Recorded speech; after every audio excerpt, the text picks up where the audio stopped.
Guys, I've gone and done it again.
Straight away in the video you're thinking, what the flipping heck has he done? What has Jono done again?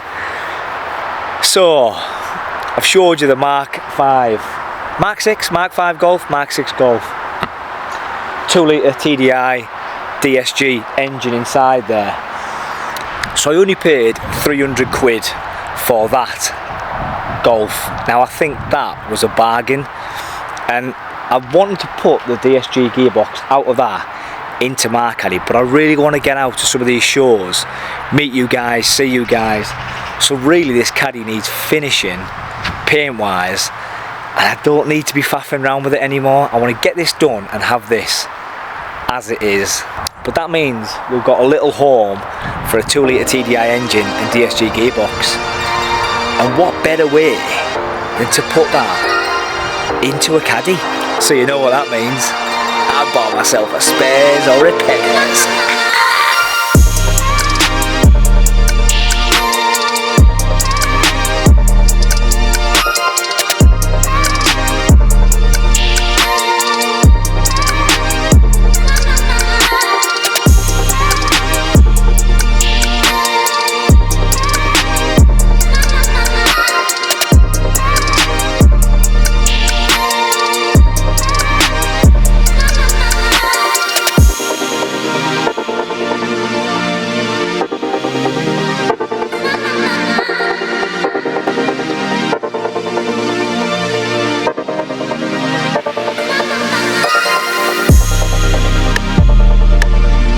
So I don't even know what I've bought, but I paid a really good price to it, and we've even got ourselves a 1.6 TDI. Now you know it's DTE approved when it's got air conditioning. Mine doesn't even have air conditioning. The doors are lovely, the sliding doors, well, albeit someone's been using it as a little Caddy Maxi camper, which is quite nice to see. The sliding doors on this are amazing in comparison to mine. The bonnet is green. I have no idea what's happening here, but there she is, the 1.6 TDI engine. But it comes with some good features. I mean, I don't know what the problem is yet. They said that it cranks, but it doesn't start. So I've not even had a look at anything yet. I mean, in all honesty, I'm not really too fussed. There's no coolant inside there, so I reckon they've probably ran it dry. May have been head gasket gone. But it's got a brand new. It's got some brand new parts on it, and we all know, I mean, look at some of these injectors, they all pretty much look brand new.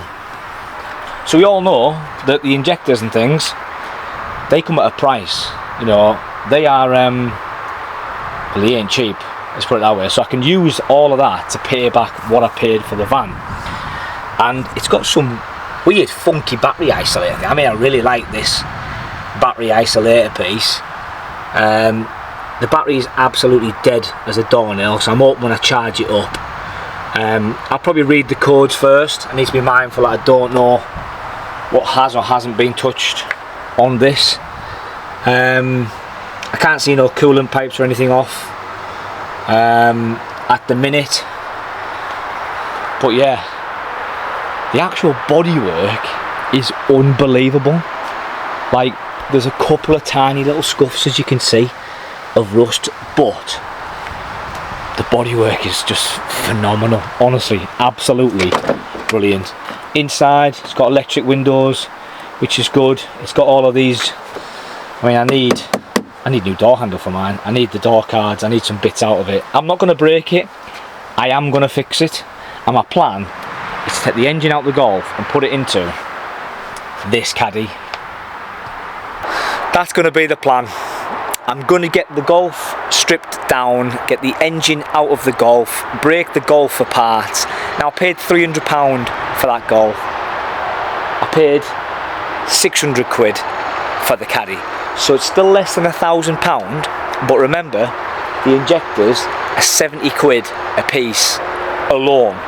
So I'm already bringing my cash back, and I've got a pretty decent, in fact not pretty decent, very bloody decent V-dub cad that was from British Gas. But I think you'll agree, it's come to the right home. It's come to the John Bill's VW channel, which you guys know I love these things at the minute.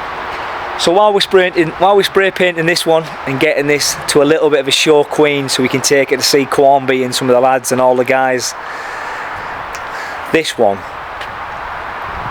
is the next project. But I think the first things first is, let's get the battery whipped out, let's get it on charge, and let's see if it cranks. I might even try and reach out to Lone Star before I even crank the van, just to see.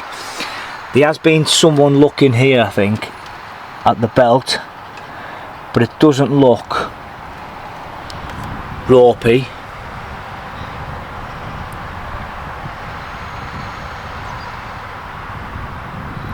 And I haven't looked underneath yet, but it being, I can't even put the window up, but it being an ex-British Gas, I'm pretty sure there will be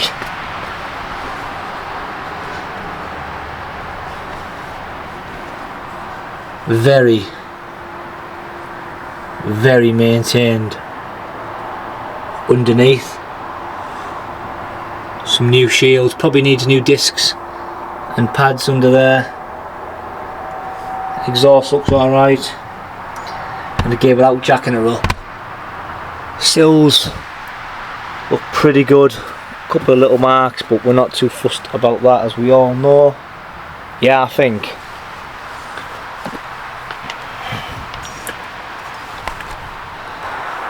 it's going to be a really nice Caddy.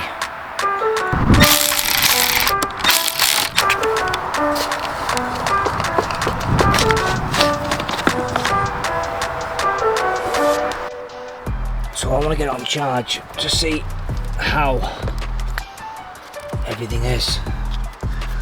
It's going to be all strapped in properly, and no, it isn't. Oh, even better. Let me get this out. So the battery's absolutely dead as a doornail, but for those, just quick hook up to a 240 volt battery charger. As you can see, it is increasing, which is good.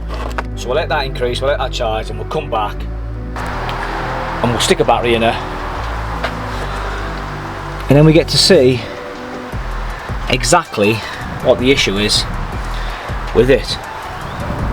Now, we did say it cranked, so sometimes you're buying a non-runner, you're not really too fussed about that, are you? So look, let's get it cleaned in the meantime while that battery's charging. Give it a full clean inside out. Let's get it looking absolutely spanking, so at least I can sit inside and show you the inside.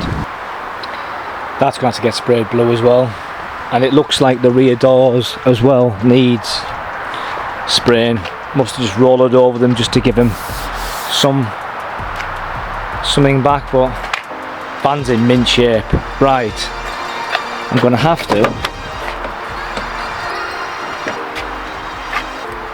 clean it out so at least I can sit in it, because it's rammy. let's get some gloves on, let's get cracking. So the plan for this van is just to quickly get it clean. Now I'm not looking for that 5-star, pristine, clean version of the van straight away.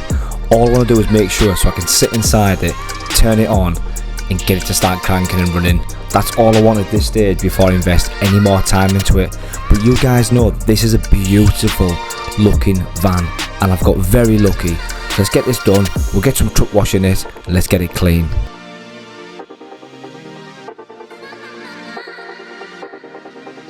I'm just going to let that soak in, and then again I am going to get all the seats and stuff out, but I just want to be able to sit in it while I try and fire her up.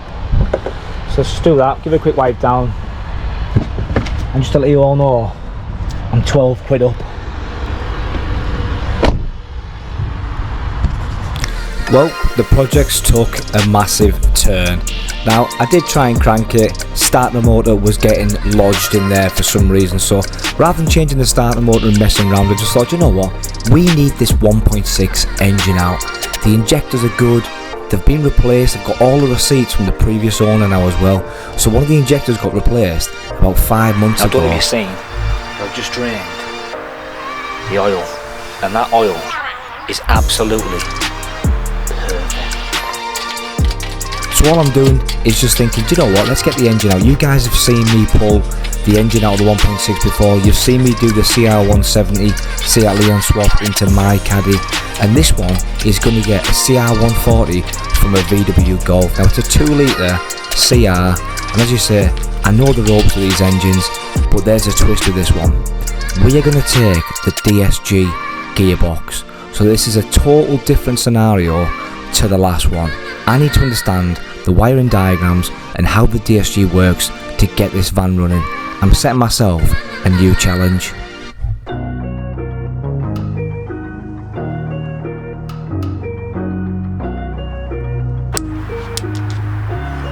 So for those who've never took an engine out, this is what the stage looks like, where you've got everything disconnected. So sort of this side you've got your gear cables disconnected.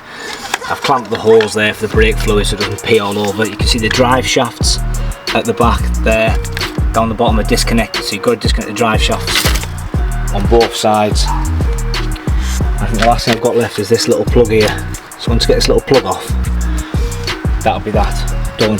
This side, again, fuel filter, that can stay in. These fuel lines are all just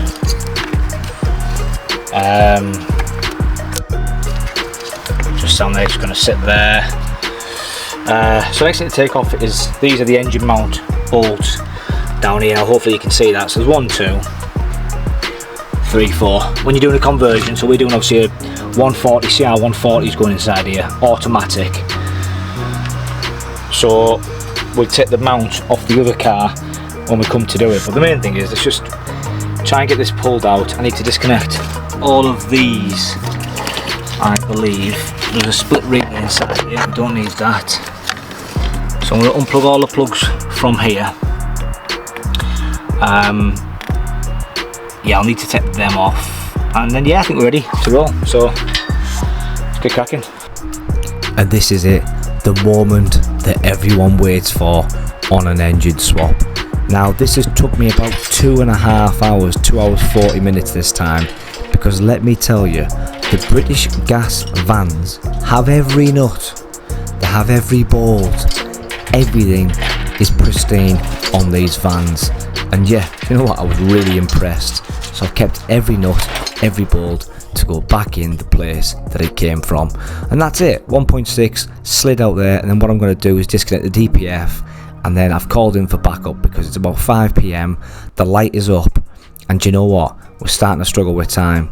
So I'm just thinking we need to get extra backup, call in the brother-in-law, bring the family around, buy them loads of pizzas, and let's get cracking. So we're putting that straight in the garage, out the way, on a tyre, nice and secure. What we're doing then is just putting the drop links back in on the Caddy, putting both the wheels back on the Caddy, and then we can get that thing rolled out the way and ready to bring the Golf in its place.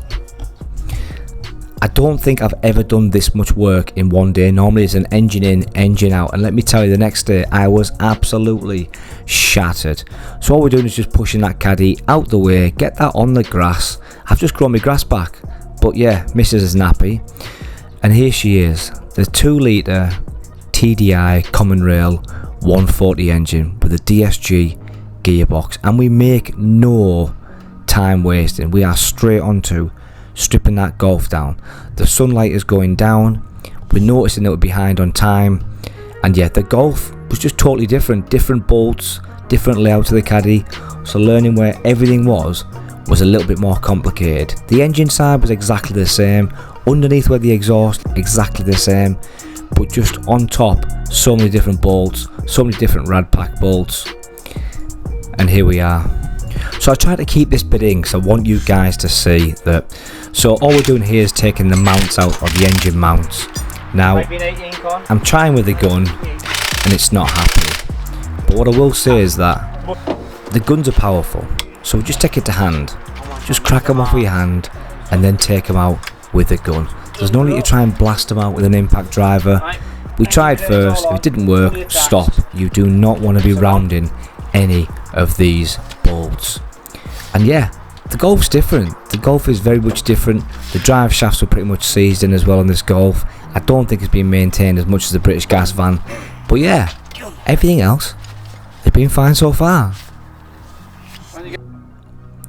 So we're just speeding this up, and like you say, we're just taking the mounts out, trying to get this engine out. And as you can see, we're probably struggling a little bit because on this Golf being a DSG, there's a couple of different little cables and there's a couple of little changes to the standard 2 litre sort of common rail.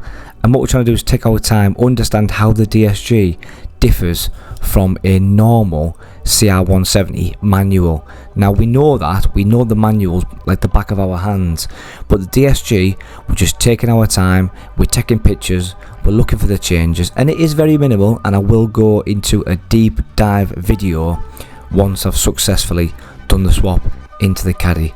So we're just lowering the engine now, and again we are getting stuck with that exhaust clamp. It is a pain in the ass, or at least at this point in time we thought.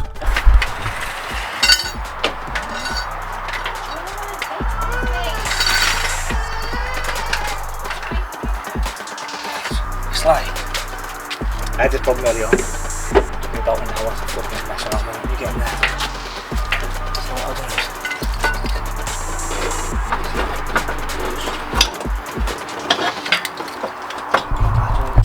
And it's amazing when you go on at this all day and you can't pull your engine out thinking, what the hell can it be?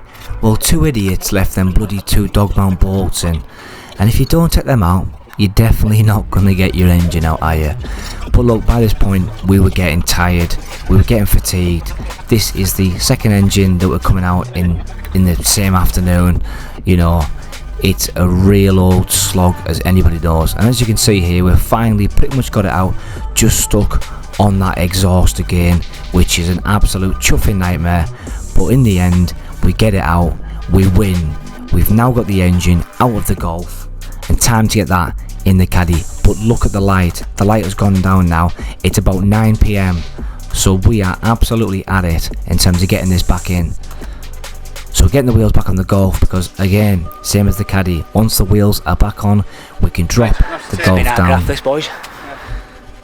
and then we can get this Golf moved out the way. Now I've got a full rolling shell there of a Mark 6 Golf. If anybody would want it, please let me know. And here she is, the British Gas blue van, ready for her engine.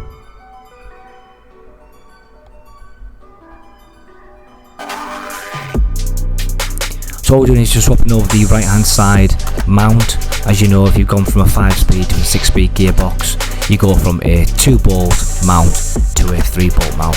Just getting them all tightened up, and then we're ready to get this engine in.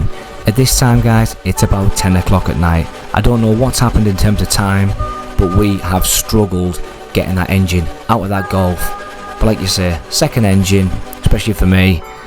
But yeah, very, very difficult time, and all I can say is we finally got it into resting place.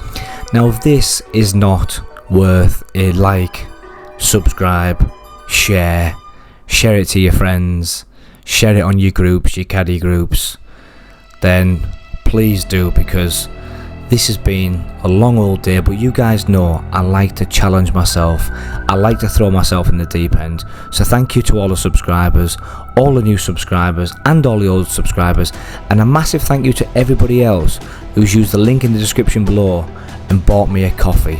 It's £4. It really helps the channel out, and it means I can buy new things and put it back towards the channel. So you see here, we're just struggling ever so slightly to get this gearbox in. It's basically just cables, all it needs is just wiggling. It's a little bit of time and eventually we will get it in there, but I've slowed it right down so you guys can see. We've lost the light, we're nearly there. It's about 10 o'clock at night. So yeah, Bonnie Blue, the Caddy, now has a 2 litre Cr140.